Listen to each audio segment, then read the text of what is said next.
Olá, bom dia a todos vocês. Vamos aprender mais um pouco da palavra de Deus? Vamos lá para um salmo muito importante, um salmo muito gostoso de se ler.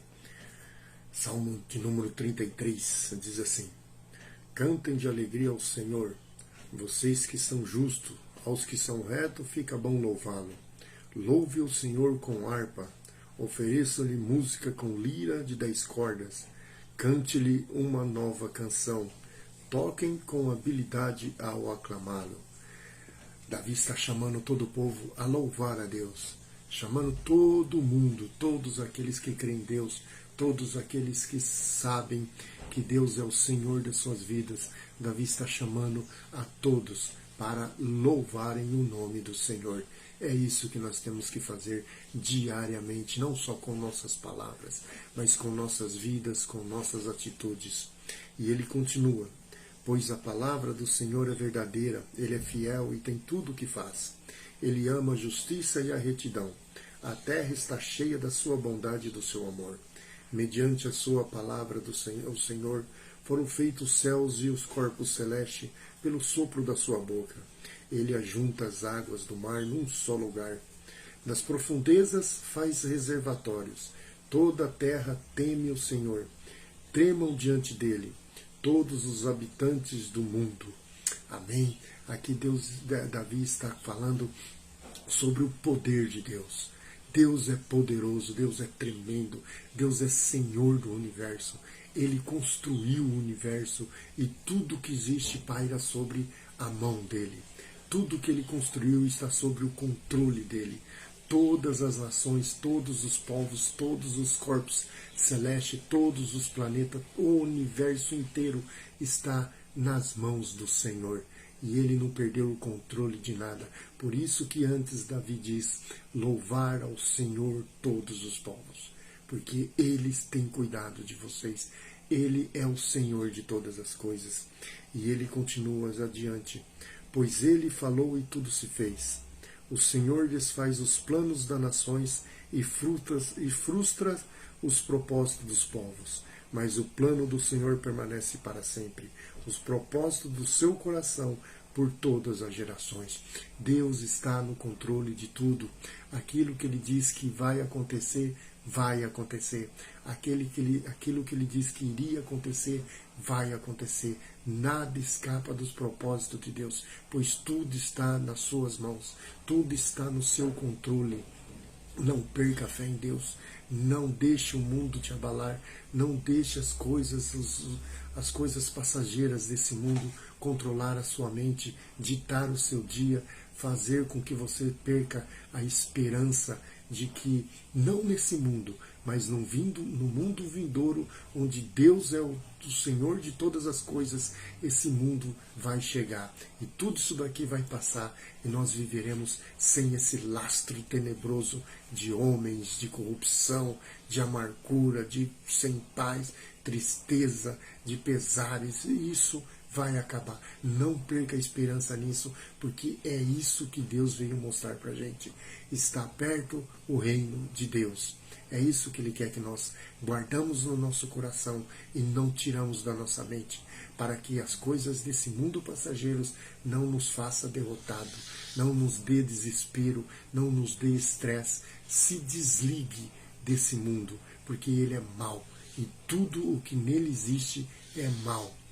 Porque esse mundo, a Bíblia diz, jaz no maligno, mas Deus controla até esse maligno e Ele usa para que nós possamos crescer em conhecimento, em verdade da sua palavra. E ele continua: como é feliz a nação que tem o Senhor como Deus, o povo que Ele escolheu para lhe pertencer. Dos céus olha o Senhor e vê toda a humanidade. Do seu trono Ele observa todos os habitantes da terra. Ele que forma o coração de todos, que conhece tudo o que fazem. Nenhum rei se salva pelo tamanho do seu exército. Nenhum guerreiro escapa por sua grande força. Deus está no controle. Olha o tamanho desse Deus. Ele vê tudo o que acontece, ele sabe de tudo o que vai acontecer, porque ele é atemporal, ele está fora desse plano, ele está vendo. É como você colocar um monte de bichinho dentro de um recipiente transparente e ficar olhando e saber o que cada um vai fazer e saber para onde eles vão. Você já traçou aquela meta, você já traçou o caminho de cada um. É assim que Deus age. Ele está lá, de cima, não perdeu o controle de nada. Ele não é um Deus que criou as coisas e se afastou e deixou a gente viver aqui de qualquer maneira e com os nossos desejos e os nossos querer. Não, ele diz que esses nossos desejos e esses nossos querer é que nos afasta dele, porque nós não vivemos como ele quer e nós não queremos o que ele quer. Então isso nos torna criaturas afastadas do nosso Criador. Não há possibilidade nenhuma de uma televisão funcionar se não estiver ligada na tomada. Não há possibilidade nenhuma de um cristão se amadurecer, crescer, ser amigo de Deus, ser salvo, se ele não estiver conectado com a palavra de Deus, com o Deus da criação. Não com as bênçãos de Deus, mas com o Deus da criação.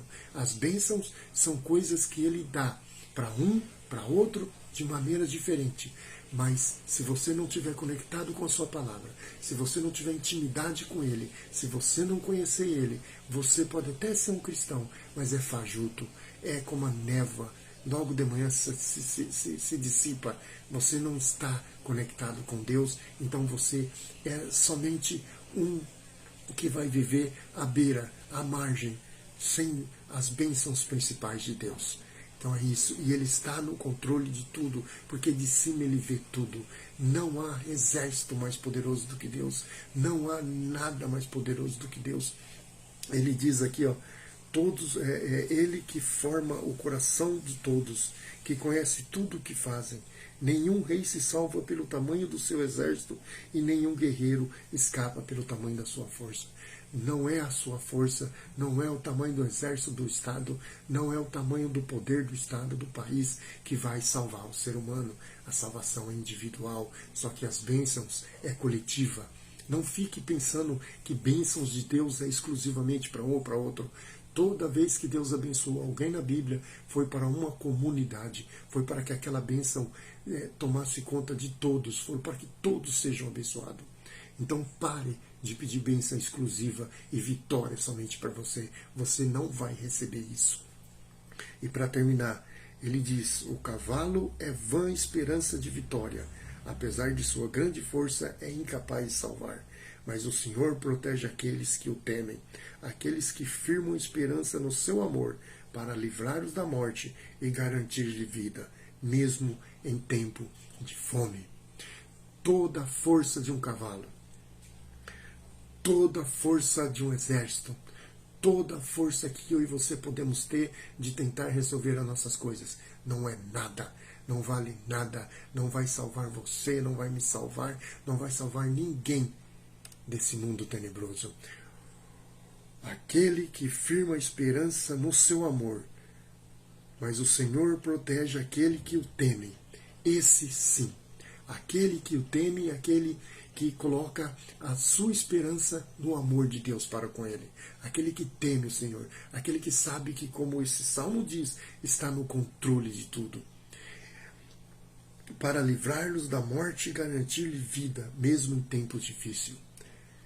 Com amor, com esperança, Deus vai livrar-nos de todas as coisas, mesmo em tempos difíceis.